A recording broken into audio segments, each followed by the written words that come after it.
우리가 구원에 관해서 생각할 때 예수 그리스도의 구원은 십자가에서 일어났다. 이게 이제 그리스도교의 신앙 고백입니다. 그의 십자가 사건이 어떤 의미를 가지고 있으며 우리에게 주는 열매가 무엇인지 우리가 좀 정확하게 알아야 되는데요. 오늘은 우리가 성경을 통해서 그리스도교가 말하는 구원의 의미 이런 것들을 그냥 대충 이해는 되는데 무언가 말하려고 하면 머릿속에서 맴돌아요. 그래서 성경이 말하는 구원의 의미는 정확하게 뭐냐라고 하는 것을 제가 간단하게 설명할 수 있는 그런 물론 뭐 구원에 관해서 간단하게 설명할 수 있는 개념은 아닌가 굉장히 광대한 개념이죠. 근데 이거를 좀 간단하게 우리가 알아들을 수 있는 것으로 제가 한 4가지 정도의 메타포를 얘기하려고 합니다.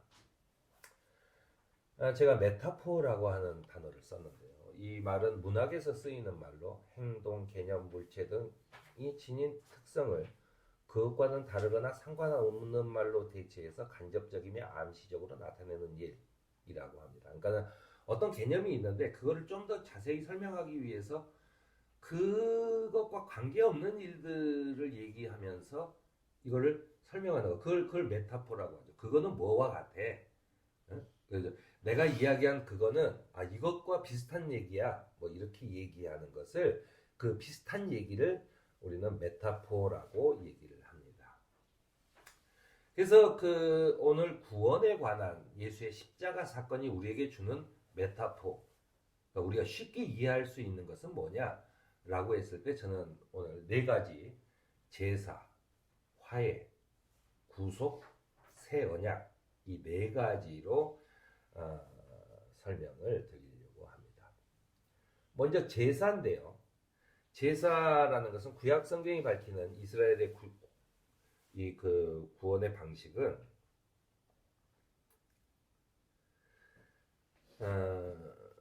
1년에 한 번씩 대제사장이 지성소에 들어가서 언약궤를 덮은 자비석에 속죄 짐승의 피를 뿌림으로 이스라엘 백성들은 1년간의 죄가 용서받았어요. 그러니까 1년에 한 번씩은 계속 가야 되죠.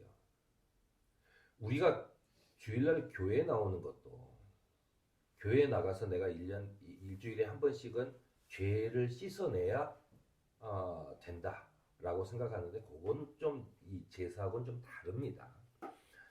아무튼 이런 제사는 죄를 덮는 것이고 죄에 대한 하느님의 진노를 푸는 것. 그러니까 내가 어려움에 처해 있을 때 이거는 하느님이 나를 보호하시지 않았기 때문이다라고 생각하는 거죠. 그래서 1년에 한 번씩 제사를 지내면서 하느님으로부터 내가 보호를 받아야 되겠다라고 생각하는 것입니다. 그래서 그런데 예수 그리스도께서는 우리를 위하여 저주받은 사람이 되심으로 우리를 율법의 저주에서 속량해 주셨다라고 하는 게 그리스도교 신앙의 기본입니다. 그러니까 율법의 저주에서 우리를 구해 주셨다라고 하는 거예요. 예수의 단 한 번의 제사, 그 제사는 뭐예요? 그러니까는 구약의 제사라는 것은 유대교의 제사라는 것은 그저 산, 양, 염소, 무슨 비둘기 뭐 이런 것들을 가져다가 큰 돌판 위에 밑에 이제 장작으로 불을 떼죠. 그래서 그거를 거기서 배를 갈라서 피를 쫙 나와요. 그 피가 이 바위를 타고 흘러내리면서 이 밑에 불길에 닿으면 막 이렇게 피 냄새와 이런 게 진동을 하죠. 그 다음에는 이제 주로 짐승의 지방질이 내려오면서 탑니다. 지방질이 내려오면서 타면 연기가 가득 쌓이게 돼요. 그러면 그 연기 속에서 하느님이 임재하신다라고 생각을 했어요. 그래서 반드시 성막 안에서 그걸 하죠. 그래서 연기를 가득 채우는 것입니다. 그래서 이제 1년에 한 번씩 내가 그걸 해야 되는 거예요. 그런데 예수께서는 자신의 몸을 산 제물로 바쳤어요. 그러니까는 양이나 염소나 비둘기가 아니라 자신의 몸을 제사의 제물로 바쳐버렸다. 그러면서 우리는 그분을 산 제물이다. 그분이 산 제물이 되셨다라고 얘기해요.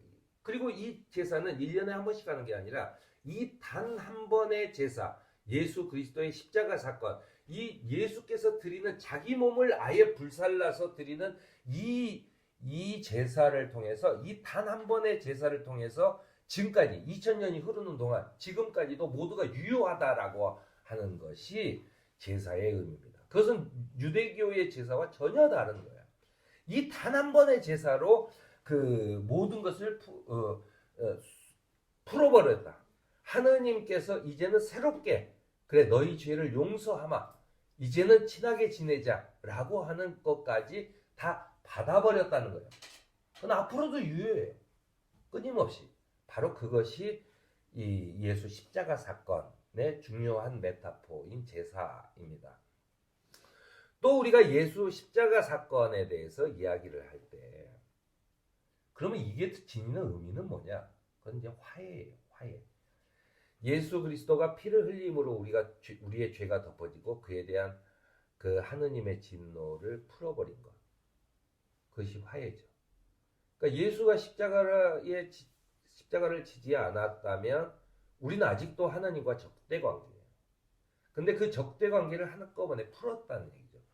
우리가 쉽게 이해하기로 하나님과 내가 친구가 되었다라고 하는 거예요. 예수께서도 친구가 되었다. 너는 내 형제 자매가 되었다. 우리 모두가 하느님의 자녀가 됐다. 뭐 이런 얘기들을 하고 있는 겁니다. 우리가 친구가 되는 것, 서로 알고 지내는 것이, 제가 이제 우리 교회가 사실은 한 20년 동안 동네 마을공동체 운동이나 이런 걸 했습니다. 거기에 핵심은 뭐냐면 동네 주민들과 친구가 되는 거예요. 친구가 되는. 제가 마을공동체 강의를 갈 때마다 그런 얘기를 해요. 우리가 잘 모르고 지낼 때는 층간 소음이 나면 그 몽둥이를 들고 가는 사람도 있고 칼을 들고 가는 사람도 있고 그렇습니다. 근데 윗집에 누가 사는지 알아. 서로 인사하고 지내. 그 정도만 지내도 그렇게 험악하게 나갑니다. 가서 무슨 일이 있어요? 라고 물어보죠. 그러니까 친구로 지낸다는 것은 평화를 이야기하는 겁니다. 그러니까 우리가 어떻게 하면 평화를 얻을 수 있을까? 지금도 전 세계에서 계속 전쟁이, 우크라이나도 그렇고 이스라엘도 그렇고, 그 전쟁이라는 게 누군가 억지로 계속해서 사람을 살육하니까 일어나는 일이죠. 이런 전쟁이 왜 이렇게 일어나나? 왜 평화가 없을까? 라고 했을 때 그 진정한 평화라는 것은 우리가 하느님과 친구가 되는 거예요. 알고 지내게 된 거예요. 하느님과 친해진 거예요. 이게 바로 예수 그리스도가 흘린 피로 우리에게 얻어진 거다. 그래서 두 번째의 그 예수 그리스도의 십자가의 의미는 화해입니다. 내가 하느님과 화해가 되었다. 그래서 하느님께서 주시는 그 무한한 자원, 내가 뿌리가 뽑혀진 나무지만 무한한 자원을 내가 계속 가질 수 있게 되었다라고 하는 거예요. 세 번째는 구속입니다. 우리를 구속하셨다. 우리가 구원받았다라고 얘기했을 때 그 작은 의미로 구속을 얘기해요. 하느님께서 나를 잡아들이셨다라고 하는 거죠. 하느님께서 나를 붙잡았다라고 하는 거예요. 옛날에 노예 시장에서는 노예를 사거나 팔 때 또는 노예를 해방시키고자 하면은 그 주인에게 노예에 대한 값을 치르고 그 노예를 사야 됐어요. 그렇게 그 산 노예를 내가 데리고 있거나 아니면 그 노예에게 해방을 줄 수 있었습니다. 뭐냐면 인자는 섬김을 받으러 온 것이 아니라 섬기러 왔고 많은 사람을 구원하기 위하여 치를 몸값, 그 죽음의 노예가 된 인류에게 죽음에게 몸값을 치러줘서 이건 놔줘, 사람들을 좀 놔줘 이제 라고 하는 몸값으로 자기의 몸을 던졌다는 거예요.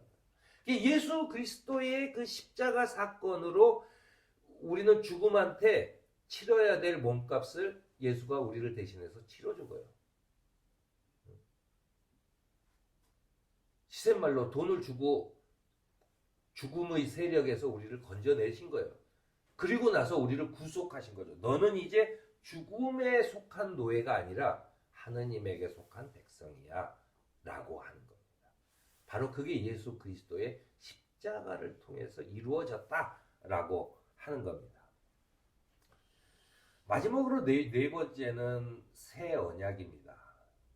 구약의 율법이 뭐예요? 구약의 율법이 하느님과 나하고 맺은 언약입니다. 모세가 그 우리가 영화 같은 데 보면 막 하늘에서 번개가 치면서 돌판이 갑자기 글씨가 새겨지면서 십계명이라는 것을 주죠. 그 언약이 있었는데 그 언약으로는 인류가 죽음에서 구원받을 정도의 그런 효과를 발휘하지 못해요. 왜냐하면 그 언약 처음 구약의 약속조차도 이스라엘 백성들이 지키지 않아요. 지금의 유대인들도 지키지 않아요. 그렇게 막무가내로 공격을 해서 사람을 죽이고 이런 게 어떻게 하느님의 백성이라고 할 수 있겠어요. 그런데 예수 그리스도의 십자가 사건으로 우리는 결국 그 율법에서 벗어나 버렸다라고 합니다. 우리가 하느님을 섬기려면 율법을 지켜야 되나? 아니, 율법 필요 없다는. 이제는 율법에서부터도 벗어났어요. 우리가 죽음에서부터도 벗어났어요. 또 하느님과 계속 좋은 관계를 맺기 위해서 그러면 우리가 율법을 지켜야 됩니까? 아니, 율법으로부터도 벗어났어요. 오히려 하느님께서는 우리에게 새로운 약속을 해주셨어요. 이 새 언약이라는 것은 그 율법을 통해 이스라엘 백성이 자녀가 되었다가 지금은 쫓겨났다기보다는 자기 스스로가 하느님과의 관계를 끊어버려요. 지네 마음대로 돈으로도 잘 살 수 있는 세상 이렇게 갔죠. 그런데 이제 예수 그리스도의 십자가를 통해서 유태인이라는 DNA를 가진 민족만 가지고 있었던 하느님의 백성이 이제 끝나버리고 예수 그리스도를 믿는 사람 안에서 굉장히 확장되었다는 겁니다. 그래서 우리가 하느님의 자녀가 되었다는 거예요. 유대인들, 이스라엘을 치우고 이제 우리가 하느님의 자녀가 되었다는 겁니다. 하느님의 자녀가 되었다는 건 뭐예요? 가장 중요한 건 하느님의 유산을 물려받을 상속자가 되었다는 겁니다. 제가 계속해서 지난 몇 년 동안 계속 여러분들에게 설교를 하는 이 방향은 뭐냐면 우리는 이제 봉사하며 삽시다, 기쁘게 삽시다 이런 거예요.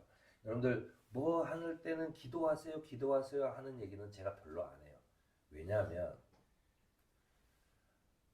하느님의 기업을 유산으로 물려받은 사람들이에요. 그런데 뭘 자꾸 아버지한테 가서 뭘 달라고 그래. 어차피 저게 다 내 건데. 그런 여유를 가져야 돼요. 그런 여유를. 저게 다 내 거예요. 하느님의 것이 다 내 거야. 유산으로 물려받았어요. 내가 아무것도 없는 집안에 그저 그냥 가난하게 살다가 이렇게 죽어야 되는 그런 팔자에서 갑자기 엄청난 기업을 유산으로 물려받을 사람이 된 거예요. 그거죠. 그런 여유가 있어요. 신앙인이라는 것은 그런 여유가 있어요. 죽음도 두렵지 않은 거죠. 왜냐하면 나는 그 유산을 물려받고 그 유산이라는 것은 다른 데서 물려받는 유산은 죽음의 끝이지만 이것은 죽음은 아무것도 아니에요. 죽음은 내가 물려받는. 이제 그리스도의 십자가를 통해서 우리와 새 언약을 맺으시고 우리를 당신의 자녀로 삼으셨다. 우리는 하느님의 나라를 유업으로 받게 되었다. 내가 하느님의 가진 모든 것을 내가 상속으로 물려받게 되었다. 내가 상속자다라고 하는 것입니다. 이제는 우리가 하느님의 자원, 하느님이 가진 그 모든 것을 내 것처럼 쓸 수 있는 거예요. 내 것처럼 쓸 수 있는 거예요. 그게 예수 그리스도 십자가의 가장 큰 의미입니다. 그래서 마지막 메타포는 새 언약이에요. 새 언약을 맺어 계약을 맺은 거예요. 너는 이제 앞으로 내 자녀, 입양된 거가 비슷해. 이제는 너는 나를 아버지라고 불러라고 하는 거예요. 예수께서는 우리에게 그러므로 너희들은 이렇게 기도하라 라고 우리에게 주기도문을 알려주셨는데 그 주기도문의 처음이 뭡니까? 하늘에 계신 우리 아버지. 깜짝 놀랄 얘기죠. 너희들은 이렇게 기도해라. 하늘에 계신 우리 아버지. 니네 아버지야 라고 얘기하는 겁니다. 새 언약은 죽음의 노예로 살던 우리에게 주님께서 주시는 특권으로 영원한 하느님의 나라로 우리의 존재를 옮겨놨어요. 뿌리가 뽑혀서 더 이상 그 자원을 받지 못하고 그저 우리가 열심히 뭐 비 오는 걸 받아서 어떻게 하든 막 그 뿌리 뽑혀진 나무가 어떻게 하든 살려고 아둥바둥 거리다가 이제는 다시 그 뿌리를 다시 내리고 이제는 가만히 있어도 이 땅 속에서 무한한 영양분을 공급받으면서 내가 클 수 있듯이 하느님에게 요즘 시세말로 빨대를 꽂고 그냥 계속해서 받아 먹는 상태가 되었다라고 하는 얘기입니다. 그래서 오늘 시편은 이렇게 우리 고백합니다. 아 주님, 주님이야말로 내가 받을 유산의 몫입니다. 나의 미래는 주님께서 책임지십니다. 이 몸이 아무 해를 두려워하지 않는 까닭은 주님께서 나를 보호하셔서 주님의 거룩한 자를 죽음의 세계에 버리지 않을 것이기 때문입니다. 주님 참 감사합니다. 라고 이야기하는 겁니다. 우리를 부르셔서 주신 은혜에 감사하며 새롭게 하는 성령과 함께 이제 새 언약의 백성으로 살아가는 저와 여러분이